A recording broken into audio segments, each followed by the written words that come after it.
છો અધિકારી? મજામાં? આજે આપણા 100 ડેઝ ઇકોનોમિક પ્લાનિંગનો 11મો દિવસ. તેની અંદર જોશું આપણે પંચવર્ષીય યોજના. પ્રથમ, દ્વિતીય, તૃતીય અને 3 વર્ષીય યોજના આપણે જોઈ ચૂક્યા છે.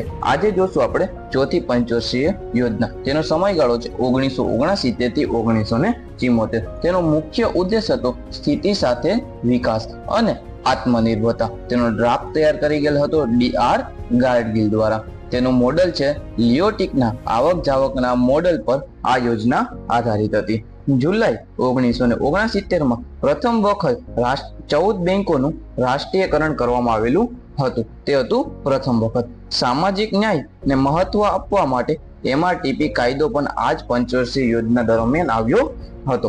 પ્રથમ પરમાણુ પરીક્ષણ સ્માઇલિંગ બુદ્ધા આ જ પંચવર્ષીય યોજના દરમિયાન ચલાવવામાં આવ્યું હતું. ઓપરેશન ફ્લડ કે જે વર્ગીસ કુરિયન દ્વારા ચલાવવામાં આવ્યું હતું તે આ જ યોજનાનો ભાગ છે. પરિવાર નિયોજન કાર્યક્રમ આ જ પંચવર્ષીય યોજના દરમિયાન શરૂ કરવામાં આવેલું હતું.